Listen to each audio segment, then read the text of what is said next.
एक शख्स अपनी पैदावार के 3 हिस्से करता था।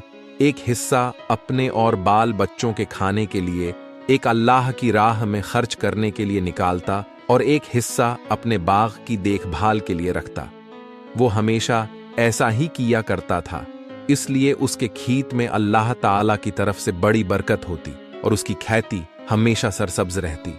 अगर कभी उसके बाग को सैराब करने के लिए पानी न रहता तो बादल कहीं और बरसते और पानी नदी नालों से होकर इसके यहाँ आ जाता। एक मर्तबा का वाकया है, एक आदमी जंगल में से जा रहा था। अचानक उसके कान में आवाज आई कि कोई आदमी बादलों से कह रहा था कि जाओ और फल्लां के बाग को सीराब कर दो। बादलों को हुक्म देने वाले शख्स ने बाग के मालिक का नाम भी लिया।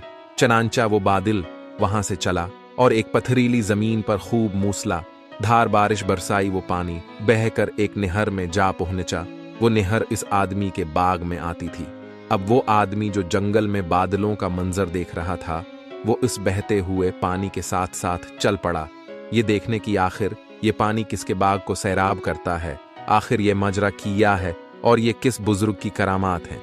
वो आदमी नहर के किनारे किनारे चलता हुआ इस बाग तक जा पहुंचा और नहर से होकर अब ये पानी नालों के जरिए इसके बाग में आने लगा और बाग को सैराब करने लगा। इस बाग में एक बुजुर्ग पानी को इधर उधर बकीहीर रहे थे ताकि पानी पूरे बाग में फैल जाए। इस राह गैर मुसाफिर ने उनसे दरियाफ्त किया कि हजरत आपका नाम क्या है। इस बुजुर्ग ने वही नाम बताया जो इस मुसाफिर ने बादलों में सुना था। बुजुर्ग ने पूछा कि भाई, आप मेरा नाम क्यों दरियाफ्त कर रहे हैं, कि आपको मुझसे कोई काम है। इस मुसाफिर ने बताया कि मैं जंगल से गुजर रहा था, वहां मैंने एक अजीब मंजर देखा कि कोई आदमी बादलों से कह रहा था कि वो आपके बाग को जाकर सैराब कर दें। इस आदमी ने आपका नाम बताया था। वो बादल कहीं और बरसा, लेकिन नहर के जरिए पानी आपके बाग में आ पहुंचा। ये अजीब और गरीब मंजर देखकर इसकी हकीकत जानने के लिए इस बहते पानी के साथ साथ चलता आया कि देखूं कि वो कैसे बुजुर्ग हैं जिन पर ये खास नजर रहमत हैं। फिर इस मुसाफिर ने पूछा कि हजरत आप किया करते हैं कि इस बाग को सैराब करने का गैबी इंतजाम हो जाता है। इस पर इन बुजुर्ग ने बताया, इस बाग से मुझे जो कुछ भी मिलता है मैं उसके 3 हिस्से करता हूँ।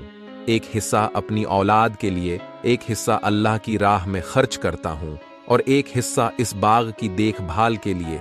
इसलिए जब भी मेरे बाग को पानी की जरूरत होती है तो कुदरत की तरफ से इसका इंतजाम हो जाता है। अजीज दोस्तों, सच है जो अपनी हलाल की कमाई का कुछ हिस्सा अल्लाह की राह में खर्च करते हैं वो कभी राईगा नहीं जाता। बेशक अल्लाह बेहतरीन बदला देने वाला है।